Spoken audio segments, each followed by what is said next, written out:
Okay, it's 5 after. I think we're going to start. We've got 120 people in here.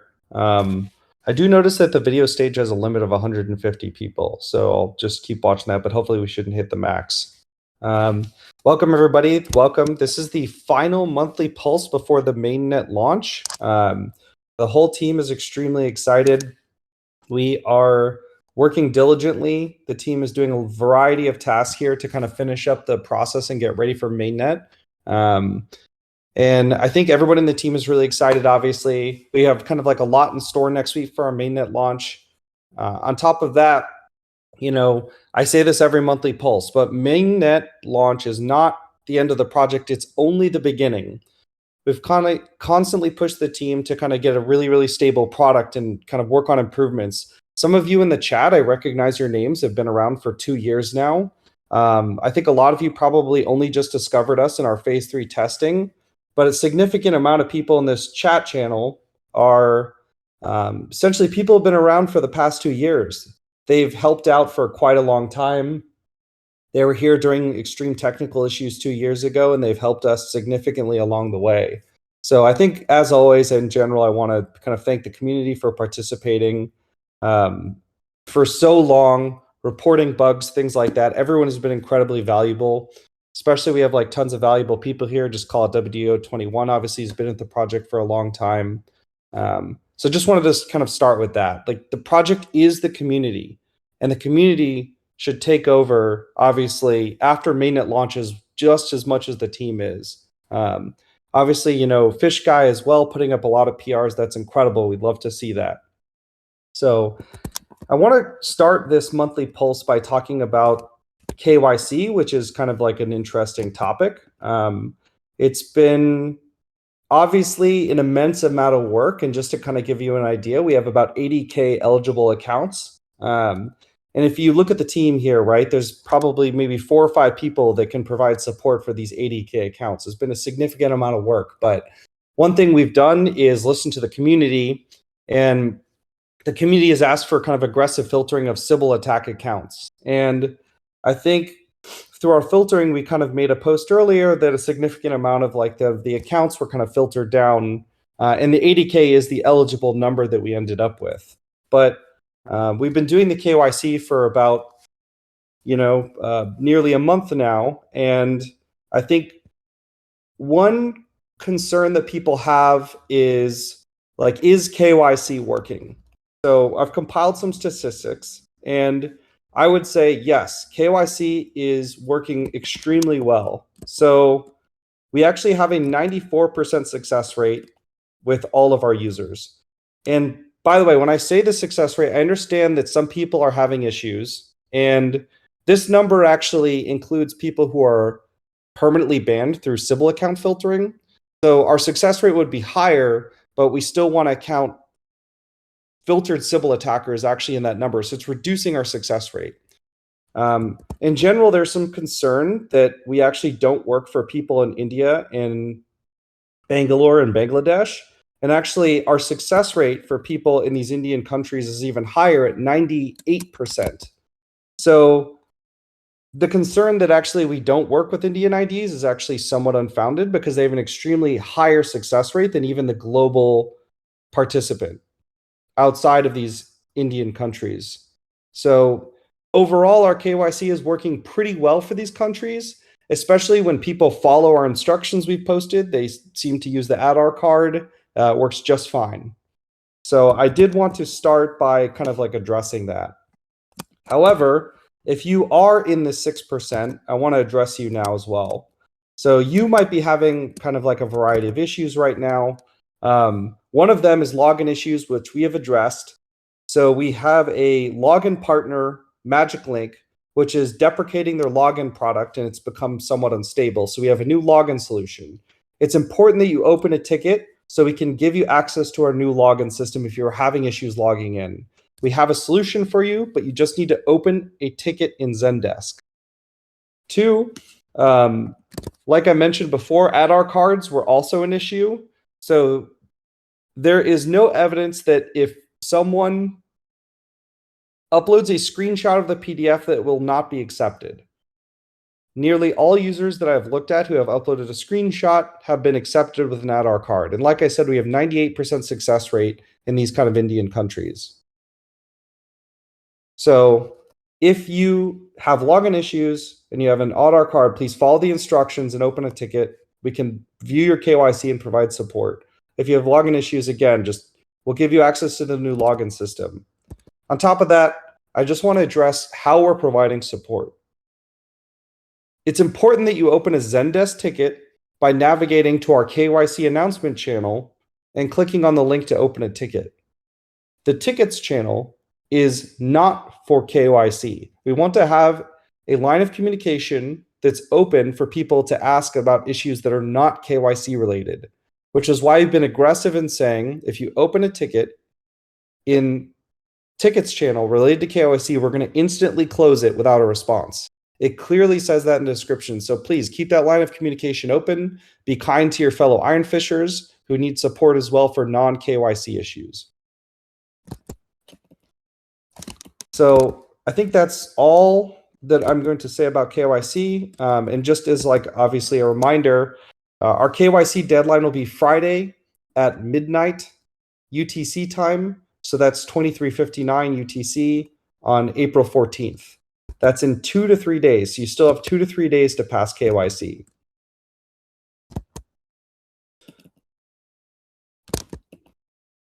And on a separate topic, now I'm going to move off of KYC. Actually, the team has been going through a lot of conferences lately.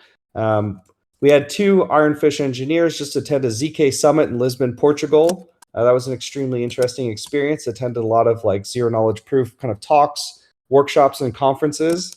And also, Ironfish will be attending Consensus in Austin, the United States. So if you're there, maybe we'll see you. Message in the Discord and we'll try to meet up with you if possible, if you'd like to meet the team. So I'm going to pass it off to Daniel now to talk about trusted setup. Thanks, Jason. Yeah, so as some of you may or may not know, we need to do another trusted setup ceremony because of the changes to our circuits. That was the reason for our postponement of mainnet launch. So the trusted setup is going on right now and actually ends in an hour. I don't think anyone who joins now will make it into the queue, but we have about 3,000 participants for this trusted setup. And so I want to thank everyone who participated. We were able to get a huge number even on a last minute setup. And for those who were not able to participate, I just wanted to clarify there's no reward here for participating in the trusted setup. This only helps us secure our network, and it's used to create our proving parameters for the main network. So if you missed out on the trusted setup, I apologize, but you're not missing out on much. This is just to secure our network. So thank you, everybody. And I'll pass it off to Neil to talk about the launch a little bit. Thank you, Daniel. Can you hear me? Am I audible? Excellent. Okay, so I get to make 3 really fun announcements. And first of all, I want to remind you that mainnet launch is on April 20th. The exact launch time will be 1600 UTC, which is 9 a.m. Pacific Daylight Time. Half an hour before launch, at 1530 UTC, which is 8:30 Pacific Daylight Time, we'll have a launch party, and I hope that you'll join us on Discord. It'll be through the same events on Discord, and I'll have more to say about that later. The second announcement I want to make is for the new website that is launching on Friday. This website represents an incredible amount of work. Skylar has created amazing new designs. The whole front end is streamlined thanks to Dan Cortez's efforts. And if you haven't already, head on over to Twitter, where we posted about it and we gave you a little bit of a sneak peek. There are a few screenshots there. So this is super exciting for Friday, I'm sorry. And look for some special content on Friday as well with for the website. a special blog post about it. Yeah, I'd love to add on to this. Actually, so you might kind of notice that our new website, I think the repository is public. Our new website is amazing. I'm so excited. The team has killed it. Like the design is beautiful. Our designer has produced some beautiful new illustrations. I think the information is organized in a significantly better way. And one big push as well is to make this better for our developers and integrators.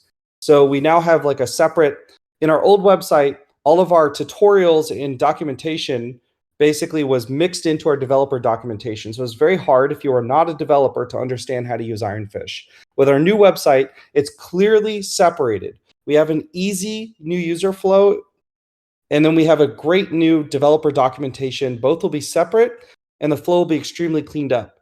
Hopefully this will solve a lot of questions like how do I install? How do I run Ironfish? All these questions will generally be answered by our new separate section designed for end users who want to use it, but aren't technical enough to understand how to develop on it. I love our new website, and I'm super, super excited for everyone to see it on the launch. And I just want to add one more thing alongside the what Jason just said about the developer sections, that elsewhere you'll really see the three priorities that will be reflected on every page, and those are utility, community, and accessibility. You'll see that reflected so strongly across the pages. And just responding to the chat, yes, Skylar is the GOAT. He is the greatest of all time. Final announcement on my end, and I'll talk about the launch party later, that the GPU mining contest has started. We already have 2 entries. And if you missed the announcement, head on over to the blog. You'll see all the rules, the conditions for eligibility, and you can read more about the amazing prizes that are on offer. So if you're interested in building an open source GPU miner and you're not up to date on the contest, head on over to the blog. And with that, I will turn it over to Aditya, who's going to talk about the video contest.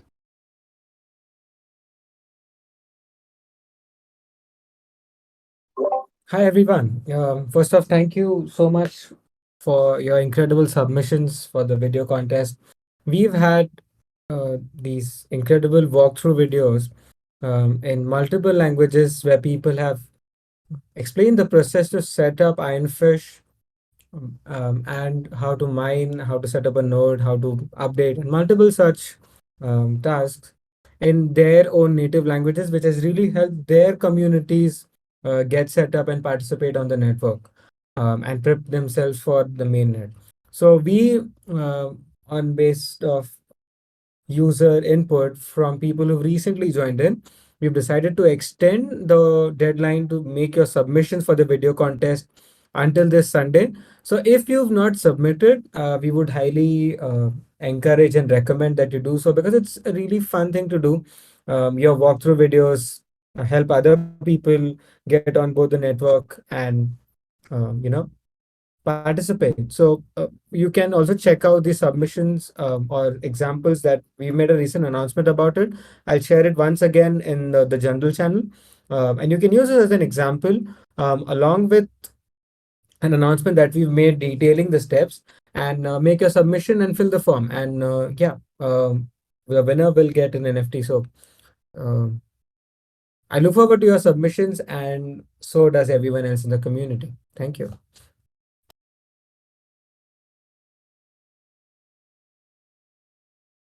Yeah, Neil. We're going to pass it off to Derek now to give some engineering updates. Yeah, I can go ahead. So, over the past month, we've been putting most of our effort into improving our RPC layer and our SDK, so that we've noticed that people have started to integrate with us, started to like build things on top of our network, and started to build out like their own wallets. And so previously the only people doing that were ourselves. So a lot of our like APIs and RPC interfaces were kind of designed just for us. So we've been trying to make our documentation around that better. We've been finding areas that we don't support that we can add support for. We've also been working a little bit on our own wallet to try to speed up the time it takes to rescan, and also working on encrypting like the individual wallet accounts as well. Going into Mainnet, the mainnet version will be 1.0. So we'll do a release for that on launch day of mainnet, and we're going to have two separate networks at that point in time. Thus far, we've kind of just had one testnet network, and that's been the only one. But once mainnet launches, we'll have both a mainnet and a testnet running at the same time. The testnet will just be for us to test out new changes to Ironfish. And there's no real reason to run it other than to help kind of develop Ironfish. And if you're, for example, like building something on top of Ironfish, it's an easy way to like get some tokens and make transactions on a network that doesn't affect the like mainnet public network that might have higher transaction fees. We're gonna have all of our APIs and like block explorers up for both of them. So the mainnet block explorer will be explorer.ironfish.network, and then the testnet block explorer will be testnet.explorer.ironfish.network, and the APIs will be the same. We've added a few more bootstrap nodes as well for mainnet, so we'll have US and EU bootstrap nodes, and we may add more depending on if people are seeing any issues connecting to them. But aside from fixing the security related bug, we've tried not to make any major feature changes because prior to this we'd kind of gotten everything stabilized for mainnet, so we were trying to keep things in that same stable state and just fix bugs and provide help to people integrating with us. Next up, Rohan will chat a little bit more about what happened on what's going to happen on mainnet launch and what the process will be for upgrading to the new mainnet release. Yep, thanks, Derek. So on mainnet day, there will be a couple of steps for you to get started to install our product. So Derek mentioned that the mainnet version will be 1.0. So we're going to be pushing a 1.0.0 release on GitHub as well as various other package managers. So the main step you're going to go is whatever normal way you download Ironfish. If it's through npm, Docker, you want to make sure you're downloading the latest 1.0.0 release. We will probably be adding a simple command such as Ironfish mainnet, and that's going to help import your account and reset any data if necessary to get started on the new mainnet Genesis block, and to start syncing once you start your node up. Because it is mainnet, our Genesis block is going to have a fairly high difficulty. So it's probably going to take a couple hours, maybe even a day, to actually mine the first block. And it'll take some time for the difficulty to actually stabilize. So please expect for the first couple hours or maybe first day or two to expect some weird block times. The team, all the engineers will be very active in Discord during the first couple of days. So please keep messaging us with questions if anything comes up. But other than that, it should be fairly simple. Just upgrade to the latest version, run the Ironfish mainnet command, and we'll be here to support you along the way. Okay, so there are a couple people I see in the Discord chat who have been asking about our security issue and the reason why we actually had to delay launch. So the team plans on publishing like an official document, which will kind of be like a post-mortem. But basically, internally, we discovered that it was a little bit easy to find relationships with custom assets and their identifiers. So what we had to do is update our hashing function and how asset identifiers and generator points are derived. We did post a link on the pull request, which actually fixes this. But please look forward to a full postmortem. We'll post a lot of technical details, and you can read more about it then. We'll be pushing out a release probably later today, which does fix this. It'll be a breaking release, but you can check it out probably in a couple of hours. Okay, cool. I think that wraps up my section. So I will be handing it over to Neil to talk about some more mainnet stuff. Thank you, Rohan. And so just to follow up on what I mentioned earlier, we have a mainnet party on the 20th. This will start at 8:30 Pacific Daylight Time, which again is 15:30 UTC. And it will mean a lot to us to celebrate mainnet launch with you. So please do join us. It'll be a Discord event. We'll announce the winners of the video contest. We'll have a couple of special community guests. And just to echo what Jason suggested at the beginning of the call, that mainnet is the beginning of something of a new phase, and a phase in which the community will have even more opportunities to participate. And so in that context, join us for the party. It'll be really meaningful for us, and I think it'll be a lot of fun. And look for more announcements on Twitter and reminders on that end. With that, I'll pass it back to Jason for the Q&A. Thanks. I want to take yeah, thank you, Neil. Yeah, I want to take about 5 to 10 minutes here and do a Q&A section. If you have any questions, we can answer it here. We'll kind of route the question to the right team member who's the best person to answer it. But we're waiting for kind of like the questions to come in. Thank you everyone for being here. There's 150 people. The channel is actually maxed out right now. Really excited to have such a large community show up for kind of these updates. We're going to continue to do that. So Karam2244, actually, this is a common question. I'm gonna answer this one. An upgrade regarding listing on exchange. So I think there's been a lot of confusion, and I kind of want to talk about that. So we are a U.S. company. We cannot work with exchanges. We cannot make deals with exchanges. This violates security laws. So if we get listed on exchange, it's because an exchange has decided to list us without our consent. Remember, it does not require consent for an exchange to list a coin. They don't have to talk to us at all. They can just do it. It is not related to us. So a lot of people are disappointed by that. They expect us to make a deal with an exchange. It's not possible. It would violate laws. None of the people on the team are going to go to jail for this reason. So everybody is kind of like expecting us to do that, but we are not. I would say that that's a question for your favorite exchange, not the Ironfish team. Bilal Ashraf says, is now the final date. The 20th is done. Yes, that is the final release date. So Badaba Clear asks, how fast will Hive get the option to start mining on launch? I think if you're talking about Hive OS, as far as I know, they're going to be able to mine Ironfish on launch day.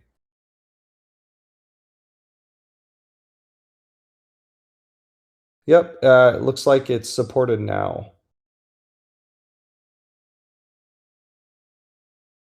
Okay, is there any other questions? A lot of mining related.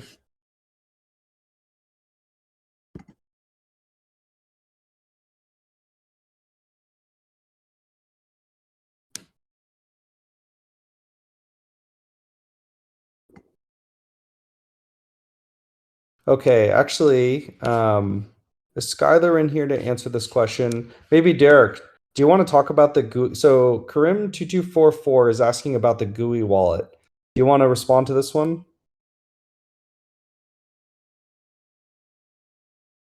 There we go. Got to unmute in 2 places. So the wallet is currently under development, but I don't think we're ready to announce any sort of release date at this time. We've got the designs for it. We've got some a decent amount of the engineering done for it, but we need to really we kind of pushed like working on it full like all the way until after mainnet, so we need to take some time after mainnet to figure out how much work is left on it, and then we'll be able to provide like a better idea of the timeline. Yeah. And this is an example of Ironfish, even before launch, starting to become taken over by the community. CHSAs2 has pointed out that there are third-party wallets now. So there's already a few third-party wallets. Obviously, you can decide if you trust them or not, but that's exactly what we're looking for. We're looking for other people to build things. Ironfish is going to launch its own, but we always intend for other people to build theirs as well.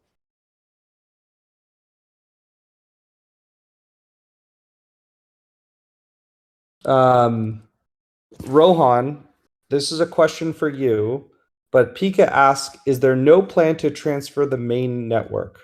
So can you talk about the different networks and what will happen to the data on the testnet and the mainnet? Sorry, I need to look for this question. Is there no plan to transfer the main network? So when we launch, we're going to be creating a new Genesis block for the testnet and main network. We aren't going to be transferring any data. They'll be archived on our end, but there'll basically be 2 networks that are running simultaneously. The main network is going to be the actual Ironfish network, such as like Ethereum's main network. And our test network you can see on testnet.ironfish.network. Or we'll have an explorer under testnet.explorer.ironfish.network. And that's where you can use as like Goerli or Ropsten, similar to like on the Ethereum network. Yeah, I think that answers it well. Dark asks, if you had a choice, would you fight one large horse-sized duck or 12 duck-sized horses? I would definitely fight 12 duck-sized horses. Like, hands down. I think that's much better chance of success. I think I could take 12 duck-sized horses.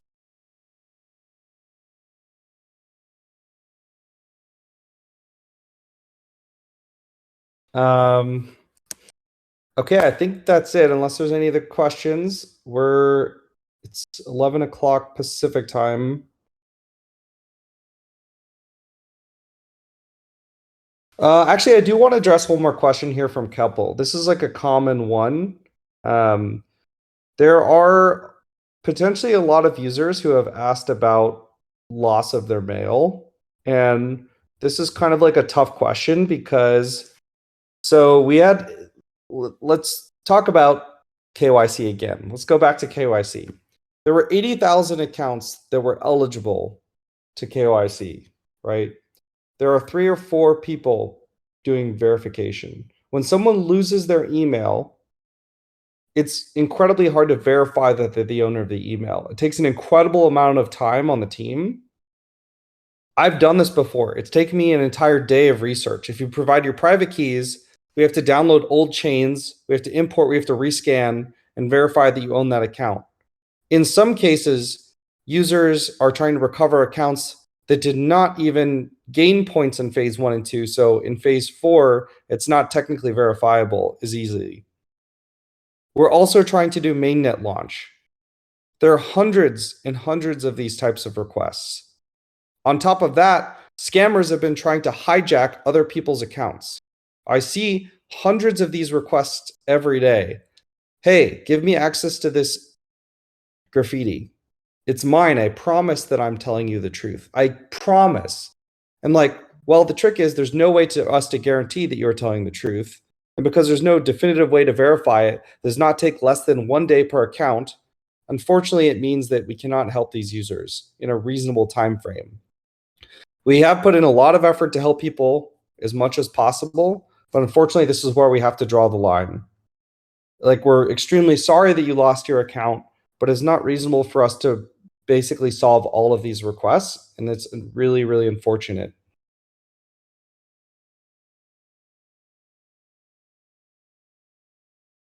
Kirill B asks, how will testnet points be converted into coins? I think, Joe, do you want to answer this one? Which question was this, Jason? Kirill asks, how will testnet points be converted into tokens? Is it one-to-one? Yeah, this is not a one-to-one mapping. You guys can check out our testnet website, and it tells you how much each of the pools actually get in terms of Ironfish tokens at airdrop time. For example, for pool 1, which was the phase 1 participants, we're allocating 420,000 tokens. And we have set up a system after you guys have KYC'd, we actually have your public addresses, and we know how many points you have. So we basically take what proportion of that pool. If you, let's say, got 1% of all pool points in pool 1, that means you would get 1% of 420,000 tokens, which is 4,200 tokens. And we will be airdropping those shortly after mainnet launch in a variety of transactions. And on the KYC portal or on your dashboard, you will actually have the opportunity to see the transactions where your airdrop happened. And so I think that all that work is pretty much completed. We're just testing to verify that everything is functioning properly. If you guys have any other questions, happy to answer them on the Discord. Yeah, thank you for that. Ooh, actually, Claudia asks, how many thousands of participants have already completed the KYC successfully? I don't have that number prepared. I think it's around 50,000, but when KYC ends on the 14th, we are going to probably publish those numbers, including how many people passed, how many people didn't pass, how many people got filtered out during the process's multiple accounts. There were a lot of people who basically tried to KYC for one account, tried to KYC the second, got banned, and are filing tickets almost every single day, telling us their wife, their twin brother, basically did the KYC on that account, and it's not their fault. So we did catch a significant amount of people who attempted to do this. I would say after reading so many tickets every day, there are a lot more people with twin brothers than I think are statistically possible.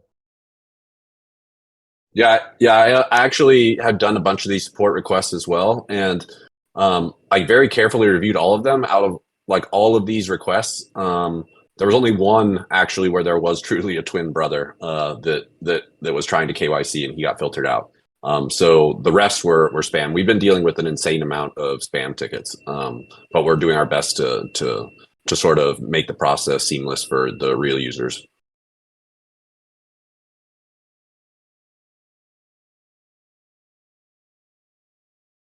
Yeah, like I just said, a lot of people are asking this question, but we'll publish the percentages and the pie charts of like KYC. But I don't want to compile this number twice, so we're going to wait for KYC to end, and then we'll compile like a final number.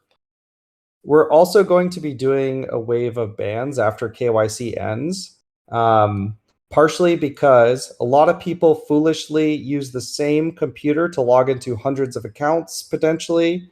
And we're going to be checking for that and also doing waves of bans post KYC when we detect that one account did KYC with multiple on an IP address for multiple accounts.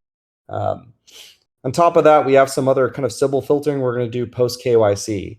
There are some accounts that there's like 5 attempts, and every single ID on each attempt is from a different country. Those accounts are getting banned as well. So we're waiting for kind of KYC to end, and then we're going to do some post filtering as well.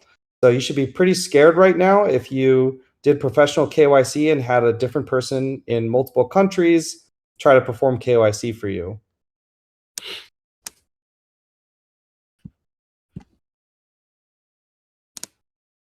So I think that's it. I think we're going to end it. We've answered a ton of questions here. Thank you so much. Again, the team is always going to be around in Discord. We'll try to be as responsive as possible.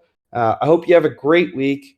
And starting next week, we are heading into launch week. So there's going to be probably like, there may be a few more releases to launch. And we look forward to joining you.